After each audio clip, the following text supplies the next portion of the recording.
Muy buenos días, martes. Auspicia librería e imprenta Copy Friends, Alberdi 5399, esquina Alvarinho, Mataderos. Y recibimos al doctor Eugenio Semino con Agneta Folstock y The Winners Take It All. Eugenio Semino, muchas gracias por estar con nosotros. Nosotros estamos con vos y vos estás con los jubilados para defenderlos. ¿Qué tal? Un gusto poder saludarlos. Y bueno, yo soy parte del sector de los adultos mayores, así que es también en defensa propia la cuestión. Bueno, sí, también. Bueno, a mí me falta un poquitito quizás para que me puedas defender. No mucho tiempo, poquitos. Bueno, te recibíamos con Agneta, seguramente vos, Ava, lo escuchabas en su momento, y bueno, creo que nunca dejamos de hacerlo. Realmente dos muy bellas voces, y había dos muchachos también en Ava, pero las chicas se llevaban todo el mérito. Bueno, Eugenio, otra vez, muchas gracias. Abogado, gerontólogo, criminólogo y defensor del pueblo de la tercera edad de la ciudad de Buenos Aires. Lo leo porque nunca quiero decir algo y confiar en la memoria cuando tiene que ser algo muy preciso.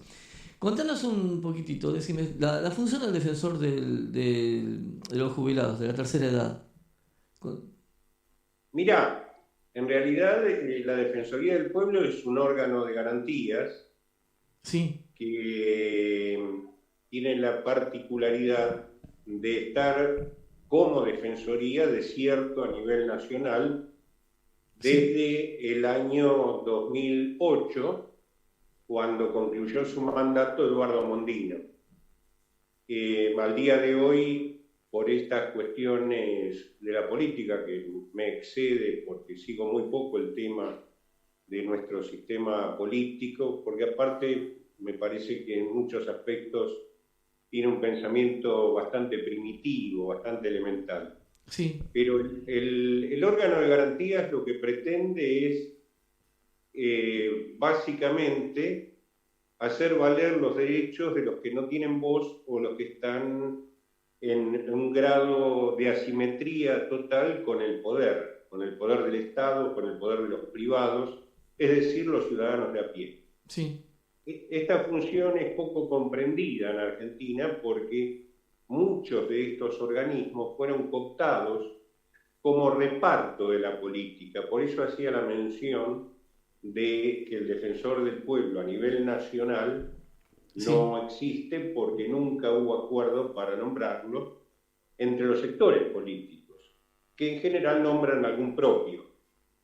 En mi caso, yo después de estar muchos años como director general de discapacidad y tercera edad de la ciudad de Buenos Aires, post dictadura, bueno, accedí a lo que era en ese momento la Contraloría General Comunal.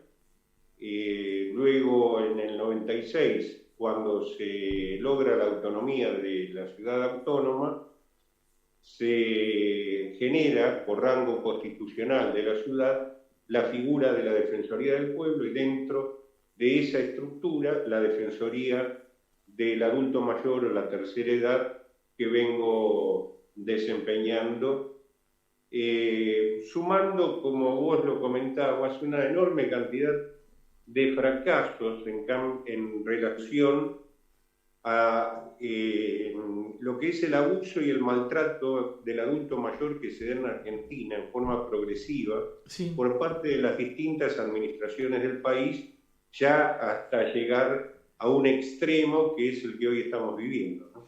Sí, a veces uno piensa lo primero que uno piensa es el cuánto a lo que los jubilados cobran por sus saberes, ¿no? Que ya de por sí ahí viene el primer maltrato. Pero además de eso, ¿qué tenemos? ¿Qué es lo más frecuente con lo que vos te estás encontrando?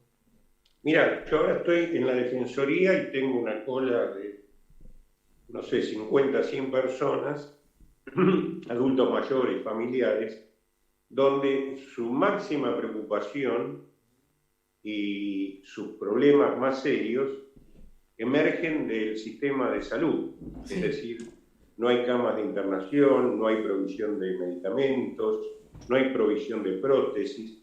Refiero esto a quienes son beneficiarios de PAMI o de otras obras sociales, Sí. donde digo que es el emergente porque obviamente se correlaciona también esto con haberes que no logran cubrir 1/3 de su canasta de necesidades básicas en 5 millones de jubilados que perciben una misérrima mínima de 37.000 pesos, Sí. cuando su canasta, conforme la última medición del 15 de abril de este año, con gastos de vivienda, era de 97.200 pesos, y si la actualizamos al día de hoy por inflación a nivel general hasta el 30 de junio, estaríamos hablando de 107.000 pesos. Vale decir que los jubilados pensionados perciben 1/3 de lo que necesitan para vivir. Obviamente tienen que seguir trabajando hasta el día que su salud se lo permite, o dependen de terceros después de haber trabajado toda una vida, Sí. y a su vez no deben enfermarse porque si no, tampoco son atendidos y se mueren de hambre, ¿no? Esta es la paradoja que se da en Argentina. Por eso hablo de un sistema político que este tema lo tiene totalmente invisibilizado, silenciado. De esto no se habla. Cambian los ministros de Economía y demás, y jubilados queda siempre rezagado, cada vez más rezagado, Sí. y estamos hablando de casi 8 millones de argentinos. Sí, Eugenio, mientras vos estabas hablando, se suma un amigo en común a la mesa, Omar Sirigliano, que bueno, ya te está saludando. Un gusto. ¿Qué tal? ¿Cómo le va? Buenos días, un placer como siempre. Bueno, cuando vos estabas diciendo, ¿no? Me vino a la memoria Norma Pla, que en Año 90. año 90, que ella, bueno, llevaba adelante todo el tema de los saberes de las jubilaciones del Estado, de las jubilaciones de los jubilados, que incluso llegó a hablar, llegó a enfrentarse cara a cara con el ministro Cavallo, hizo llorar al ministro Cavallo, pero no le sacó un peso de más. Efectivamente, mira, es un buen recuerdo. Yo en esa época era director general de discapacidad y tercera edad en la ciudad, Sí, y ayudábamos a lo que fue la toma de Plaza Lavalle por parte de los jubilados. De ahí la figura de Norma Pla y también otras figuras de lo que era la Mesa Coordinadora Nacional de Jubilados y Pensionados. sí, Y fíjate la particularidad, porque han pasado, estamos hablando de 30 años atrás, las jubilaciones mínimas en ese momento sí, eran de $200 o 200 pesos porque había convertibilidad. sí, Y el reclamo de los jubilados eran 450 pesos. Hoy, las jubilaciones mínimas en Argentina están en el orden de los 130, 140 dólares, pero a diferencia de aquella época, donde solo el 17% cobraba la mínima, sí, hoy el 80% cobra esa mínima de 130 a 140 dólares, alrededor de 4 dólares por día, ¿no?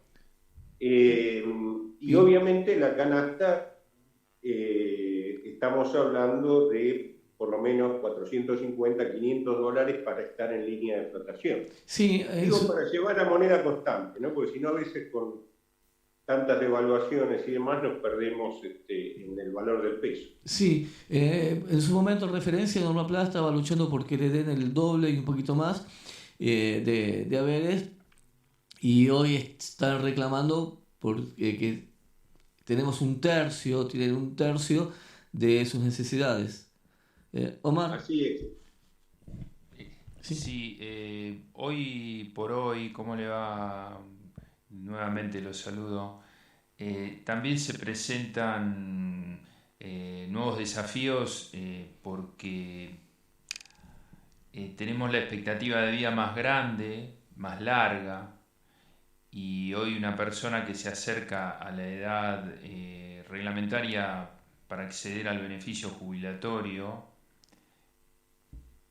es relativamente temprana para la persona en sí misma porque se alargó la expectativa. Entonces el nuevo desafío es ¿qué hago luego con lo que el sistema me otorgue? Y además el efecto de achatamiento, dado que los saberes futuros para aquellos que tuvieron la suerte de aportar un poquito más que el promedio del sistema tienden a mediatizarse o a caer en una línea media, como usted dice, más del 80%, a la larga o a la corta va a terminar dentro de los saberes jubilatorios mínimos que son bastante insuficientes para una canasta sustentable en su conjunto, ¿verdad? Sin lugar a dudas. Y mira, incluís un tema muy trascendente. Argentina, en los últimos 30 años, es uno de los países que menos envejeció en Latinoamérica. Nosotros, en aquella época, para tomar la referencia, teníamos una expectativa de vida de 71 años y éramos el segundo país más envejecido de Latinoamérica. Ahí tenemos que tener en cuenta que en ese momento el más envejecido, y esto en relación a la migración de capas juveniles, era Uruguay. Sí. Luego seguía Argentina y después el resto de los países. Hoy Argentina es el séptimo país envejecido en Latinoamérica. ¿Por qué? Porque Argentina, que había llegado ya en esa época en forma muy adelantada al último paso de la transición demográfica, hoy quedó relegada y envejeció solo 5 años, que es la tasa mundial de envejecimiento, y que se dio porque África duplicó su expectativa de vida. Sí. Por lo cual yo decía, ahora estamos séptimo, quiere decir que el país más envejecido de Latinoamérica, con 80.3 de edad, es Chile, luego le sigue Uruguay, sigue Cuba, sigue Costa Rica, Panamá, México y recién viene Argentina. En un mismo rango donde está Ecuador y Perú, que estaban 12 años abajo de nuestra expectativa de vida. Sí. Digo, esto es un tema a tener en cuenta porque como vemos que tenemos una ventana para poder modificar el sistema porque no envejecimos tan rápidamente, la parte negativa es por qué no mantuvimos el ritmo de envejecimiento que teníamos hace 30 años. Y esto nos remitiría a hablar de falta de políticas activas en los 3 pilares de la seguridad social, que es el trabajo y la previsión, la salud y la educación. Pero seguramente es materia para charlarlo en otro momento, por los tiempos. Sí, ahora igual te quería hacer esto. Que termino la idea. Perdón. Un segundito. Sí. Por lo cual, hoy debiera estar hablando del sistema político, y en razón de lo que vos planteás, hoy la expectativa de vida después de los 65 años que nos ofrece la biología en el mundo y también en Argentina, es por lo menos de 20-25 años más de vida con calidad. Esto es lo que no se ha entendido en Argentina, por lo cual el viejo, entre comillas, el adulto mayor, el jubilado, se convierte en lo que los políticos llaman un gasto social enorme, ¿sí? Y los ajustes se dan sobre ese supuesto gasto social. Perdón que te interrumpí. No, discúlpame que te interrumpí, pero en relación a lo que vos estabas diciendo hoy, creo que ganamos tranquilamente 5 años más en calidad de vida. Entonces, y con la expectativa de aumentar en 5 años la edad jubilatoria de 65 a 70, de 60 a 65, la pregunta era, ¿esos 5 años los ganamos para trabajar más o para disfrutar en mejores condiciones, con mejor calidad de vida, los años que nos restan o los años que tenemos después de trabajar? En gran parte del mundo es para vivir con calidad y menos compromisos, o Sí, más independencia, con más libertad, porque pasamos nuestra vida laborativa, nuestros horarios, la crianza de una familia, etcétera, etcétera. Sin sí, embargo, acá, a los 65 años, el sistema dominante en términos de lo político, y no estoy hablando de tal o cual administración en particular, por concepción te aplica un rifle sanitario el mismo día que vos cumplís los 65 años.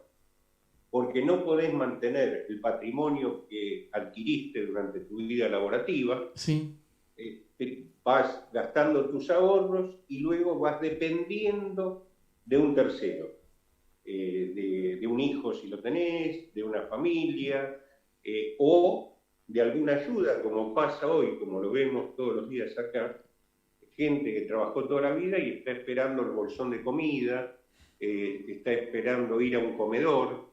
Entonces, estamos en un problema social de gran dimensión. ¿Qué debiera estar discutiendo el sistema político, el ministro que asuma, el súper, el recontrasúper o lo que fuere? sí, Es cómo se financia ese sistema, no cómo vemos cómo le seguimos sacando la sangre, el sudor y las lágrimas a aquellos que cada vez están peor, que son los adultos mayores.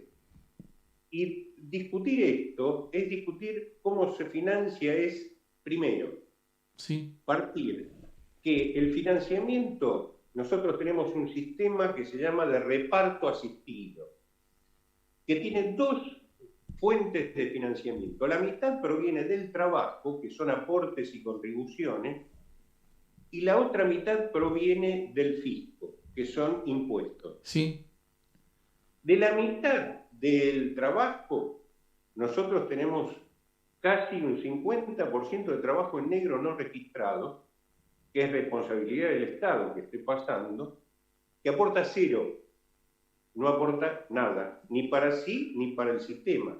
sí, Y de la otra mitad, el único impuesto que está poniendo recursos al sistema es el más agraviante, el que más afecta a los pobres, el más inequitativo, que es el IVA, que pone en forma directa el 11% mensual. Lo que debiéramos estar preguntando, ¿por qué, como ocurrió en el mundo, no se fue reemplazando este final? Primero, va de suyo que es imposible suponer que con más de 2 dígitos de trabajo no registrado un sistema se pueda alimentar. Hoy tenemos un trabajador activo por cada jubilado, porque es 1 a 1. 1 a 1. Y de impuestos, el mundo ha ido reemplazando impuestos al consumo, sobre todo el IVA, que es el más injusto, como insisto, lo paga en la misma proporción el gerente de la Gelmex que el trabajador esclavo de un taller en Buenos Aires.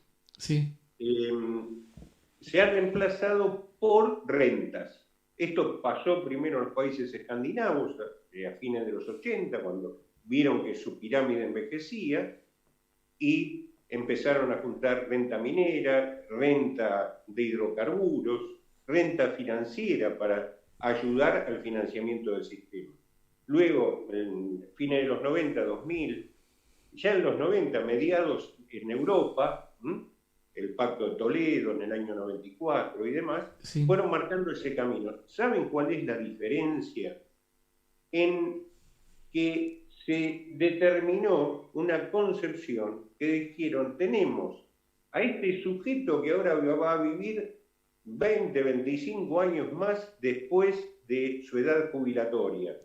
¿Qué hacemos? O es una carga social, como se lo ve acá en Argentina, o explotamos, entre comillas, en términos absolutamente capitalistas, su mejor potencial, que es la disponibilidad de tiempo, y lo convertimos en un fenomenal consumidor, reproductor de riqueza, a través de generar con ese consumo trabajo, impuestos, etcétera, etcétera. Por eso vimos en el 2002 cómo toda la conversión de las monedas al euro le hicieron los viejos en Europa, cómo se valora esa condición de consumidor con dos cuestiones que acá se les niega: plata en el bolsillo y salud en el cuerpo, que son las dos grandes cuestiones que acá lo convierten en un enfermo, en un sujeto débil, digo, en un enfermo más allá que,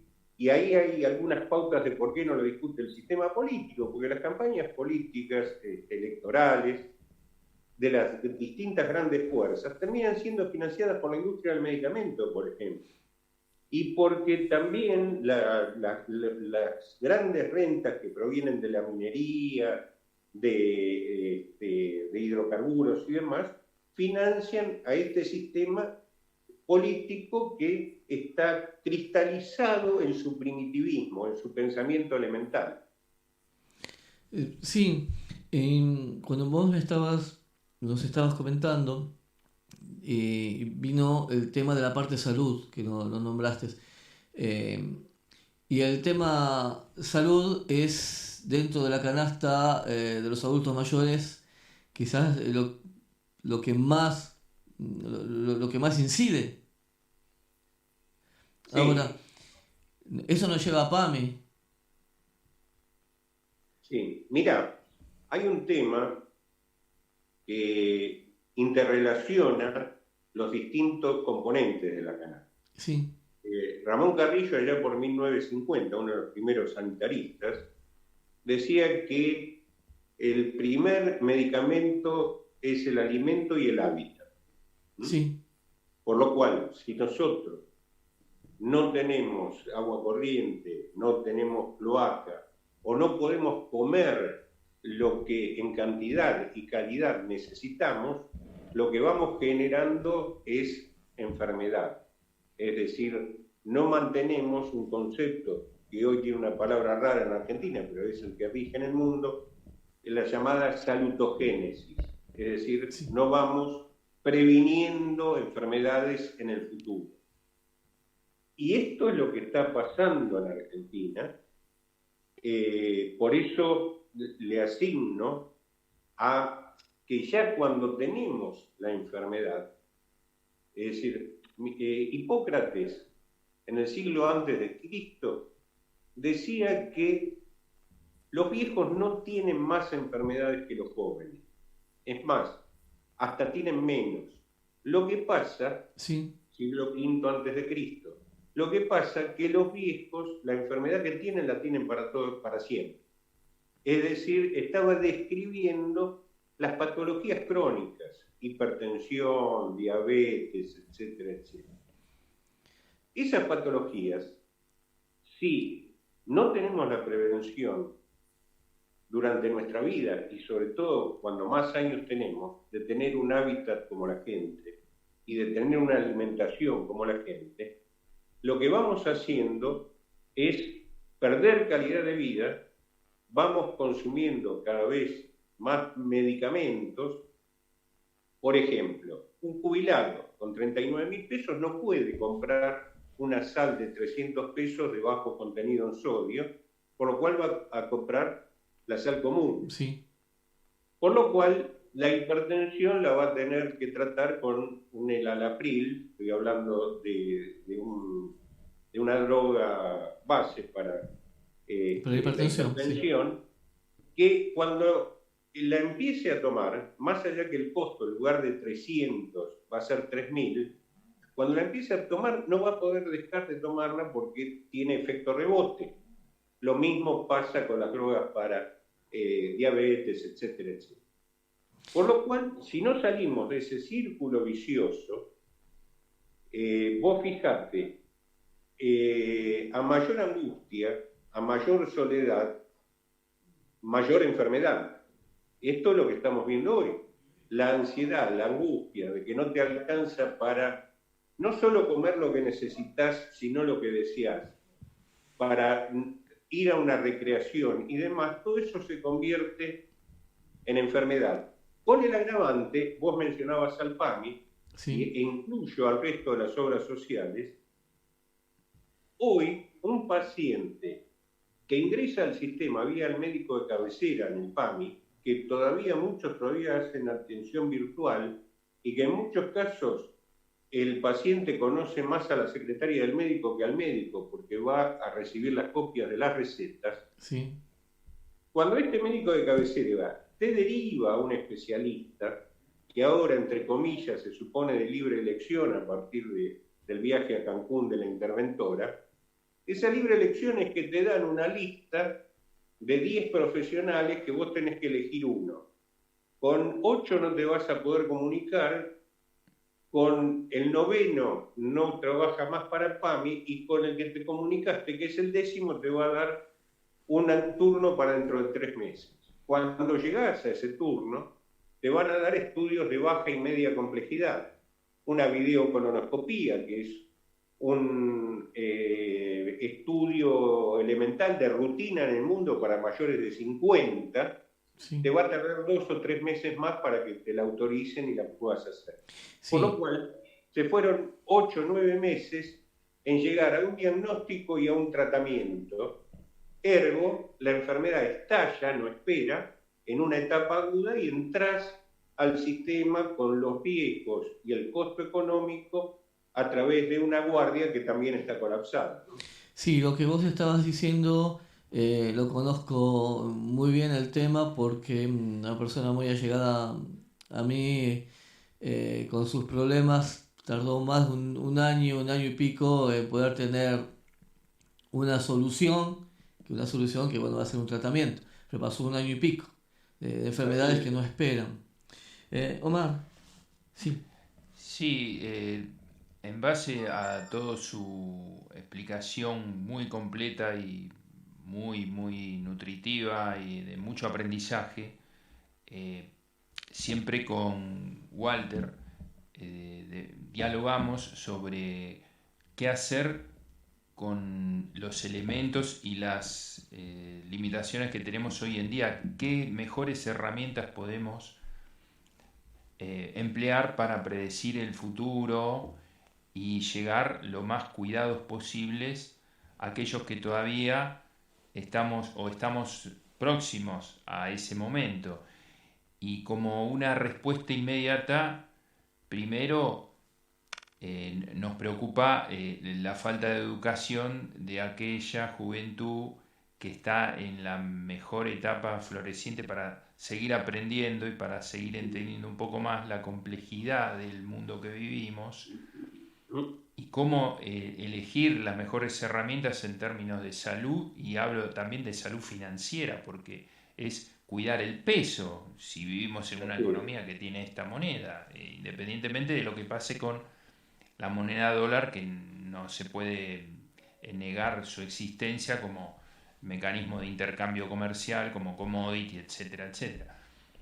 Y por otro lado, que también saber dilucidar y entender que aquellos que tengan la suerte de contar con un excedente no lo confíen a personas equivocadas, para poner un término adecuado, ¿verdad? Y usted me entiende perfectamente porque sabe a dónde quiero. Y esa es nuestra preocupación, por no ponerle un término más exagerado como angustia y demás, que también trae esas consecuencias cuando alguien de golpe se encuentra con un excedente y no sabe qué hacer porque mira alrededor y ve el sistema como está y toma decisiones equivocadas en base al contexto que vivimos.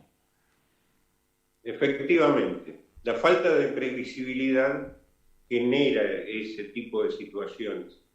Simplemente cuando yo describía, cuando charlábamos todo este contexto, nos lleva, ustedes están viendo en mí el espejo que adelanta, es decir, el que llegó a una edad avanzada, es la muestra que deja de él una sociedad.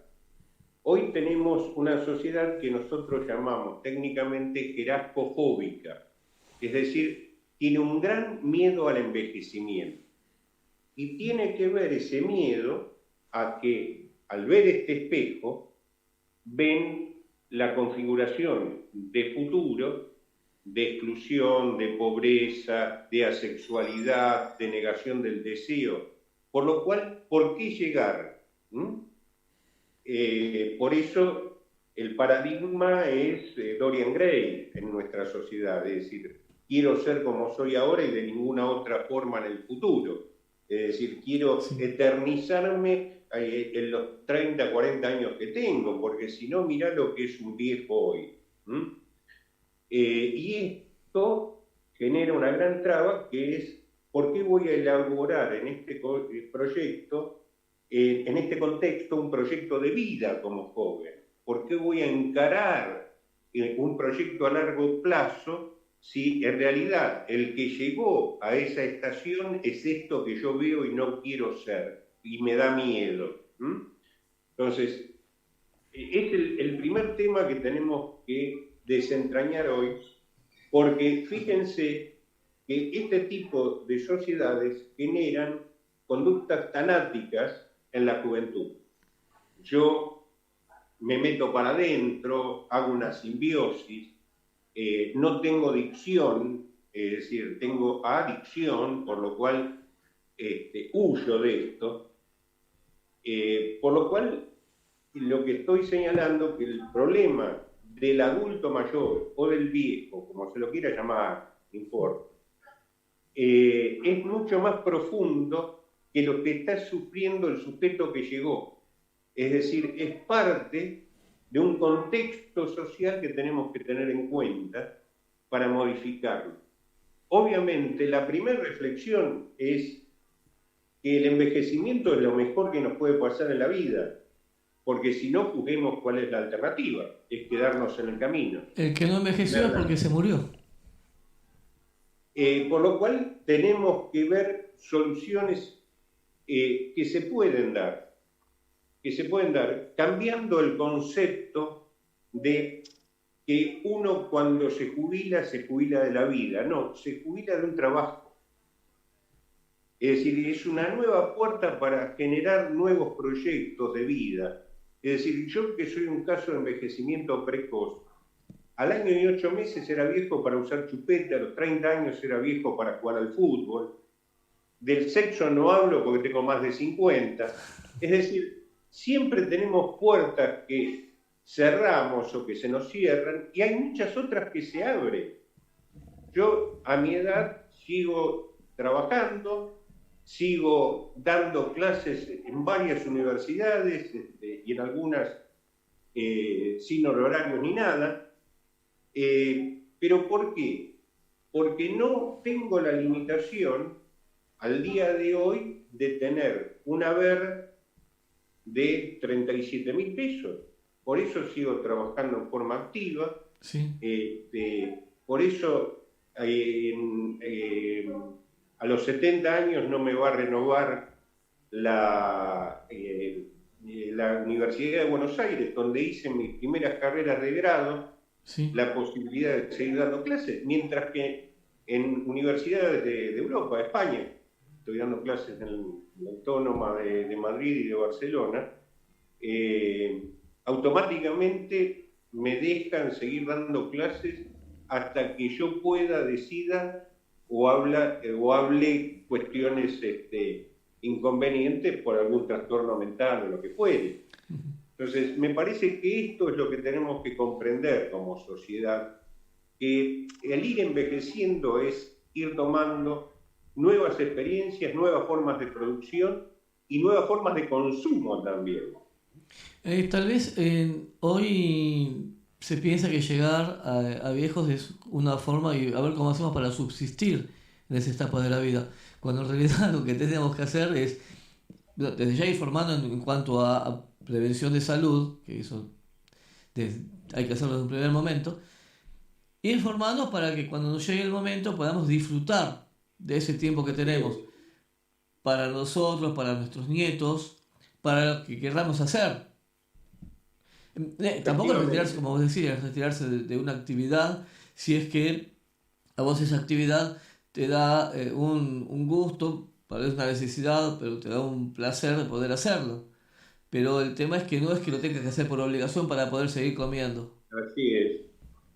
Sí, es verdad. Esto lo hablamos generalmente, cotidianamente con Walter, y a veces a mí me encuentro con la sorpresa de que me llamó alguien con una cuestión, mirá, tuve este problemita con la FIP.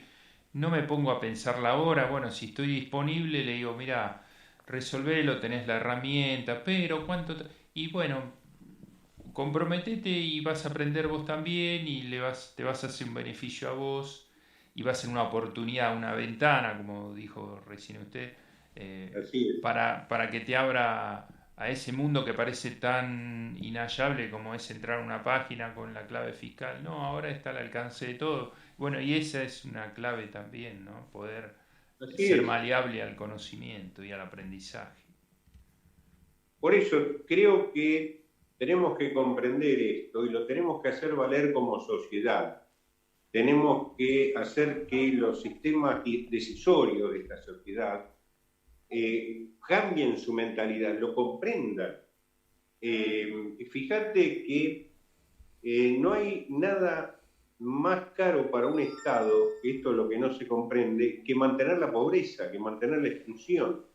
Totalmente. Y creo que si esto no lo planteamos, no lo exigimos a nivel social del conjunto de ciudadanos de a pie, creo que hay una estructura de poder que es autosatisfactiva de sus propias necesidades, desconociendo estos cambios que se van produciendo en el mundo, en nuestra sociedad y demás, y que en definitiva hablan de un pensamiento muy vacío, muy viejo, muy elemental, de una mediocridad en términos de decisores sociales que llama la atención, ¿no? Es decir, y no porque el mundo esté plagado de genios en otros lugares, sino que hay cuestiones que se generan por parte del consenso de aplicar el sentido común, de aplicar las nuevas concepciones que van apareciendo en el mundo, es decir, ir aprovechando las nuevas, eso que llamaba esta ventana que tenemos, que todavía no es una sociedad demasiado vieja, ¿Sí? es decir, que podemos aprovechar esa ventana social que tenemos, pero que nadie la abre, nadie se asoma por esa ventana, por lo cual vos fijate, mirá, y concluyo, yo tengo la sensación, vos cuando te vas a dormir en cualquier parte del mundo, es para despertarte en mañana, al otro día en mañana. Aquí tengo la sensación muchas veces que me voy a dormir y me despierto en un ayer. Es decir, los temas son viejos, los protagonistas son tan viejos como los temas, etcétera, etcétera. Y parece que esto de tenemos que ir hacia el futuro, acá se ha revertido y es como que tenemos que esperar que el futuro llegue a nosotros. Y esto no es así. Es decir, la dinámica de la vida no es esa. Es decir, nosotros tenemos que ir hacia un mañana, tenemos que tener un futuro en el cual nos fijemos un horizonte, tenemos que tener esa zanahoria que acá no hay. Por eso me parece que es una apelación hacia todos nosotros y obviamente hacia ese sector de poder que integran políticos, sindicalistas, empresarios. Es decir, la dirigencia de todas las layas tiene un pensamiento muy antiguo respecto al mundo que vivimos. Sí, y nosotros siempre tenemos que tener un proyecto. Esa palabra es clave, sí. Claro. Sí. Bueno, Eugenio, te agradecemos mucho que hayas estado con nosotros y queremos convocarte para seguir charlando, o tal vez por algún tema puntual que podamos consultarte y ofrecerte nuestra radio, nuestro programa, Radio Antena Pueblo para lo que necesiten o para que tu defensoría necesite poder difundir. Estamos abiertos. El agradecido soy yo sobre todo por su tiempo, porque es un tema que nunca se puede analizar así profundamente dentro de lo posible, como lo hicimos con ustedes. En general, uno cuando lo llaman otros medios y demás, simplemente responde sobre un título de 2 o 3 minutos, donde no se pueden explicar la raíz de los conceptos. Así que yo quedo agradecido, a disposición y esperando que me manden la grabación para poder colgarlo a nuestra página que pueden acceder a través de Google, que se llama Geronto Vida, ¿no? Ahí van a encontrar muchos de estos temas, la canasta del jubilado, pero básicamente muchos temas académicos sobre los cuales hay que reflexionar. Tenemos que hacerlo entre todos. Bueno, es Geronto Vida. ¿Y por algún número de teléfono, celulares, dirección? Mira, te doy lo de la Defensoría. Sí, por favor. Recibimos de todo el país denuncias, quejas o cuestiones a tratar de solucionar. Sí. El correo es terceraedad@defensoría.org.ar. Tercera edad, todo en letras. Sí, repetimos, terceraedad@defensoría.org.ar. Perfecto. Y el mío dentro de la institución es semino con S, @defensoría.org.ar.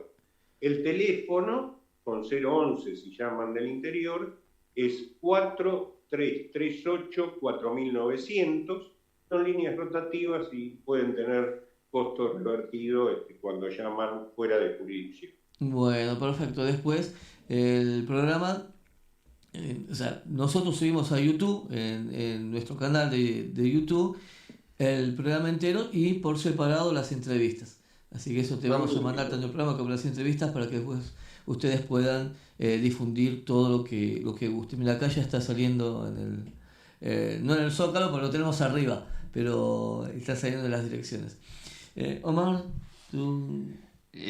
Simplemente un privilegio, un placer poder haber tenido la oportunidad de participar en esta muy aleccionadora charla que usted nos dio.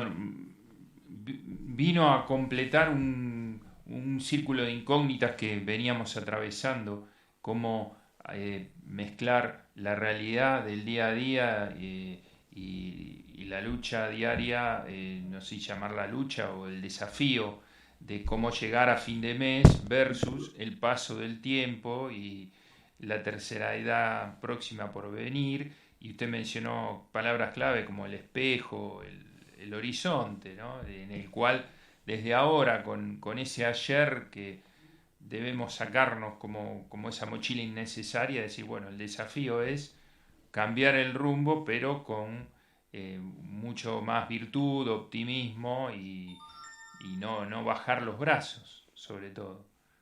Así es. Bueno. Eugenio, él no te tutea porque es muy formal. No, yo si no me lo permitís, sí, pero bueno, tuve ese momento que me lo crucé por la avenida de nuestro barrio y República de Mataderos. Y tuviste la generosidad de confiar, ¿no?, en esta persona que estaba ahí sin improviso un día. Al contrario, es un placer y los de Mataderos somos así, digamos. Sí, señor. No nos va demasiado bien en el fútbol, pero bueno, en lo demás... nunca hay que perder las esperanzas. Un par de años estuvimos en primera, pero bueno. Sí. Ya el segundo año que estuvimos, la segunda vez, ya estábamos condenados de movida por el tema de barras bravas de la pelea, pero bueno. Volveremos en cualquier momento. Y se nos jubiló el gomito, así que ahí fue otro grave problema. Ahí está, mira, podría haber seguido un poco más el gomito. Podría haber seguido un poco más. Para lo que se ve, ni duda. Sí, mira, como dice el gato Peters, de que antes a los abuelos lo sentaban en la reposera con la mantita en las piernas y tenían 50 años. Y ahora a los 80, 85 te pasan corriendo, ¿viste? Te dejan dando vueltas. Bueno, Eugenio, ahora sí, te despido, pero hasta cualquier momento. Un abrazo Sí. grande, gracias. Un abrazo y bueno, estamos en contacto. Gracias por todo y te enviamos lo prometido.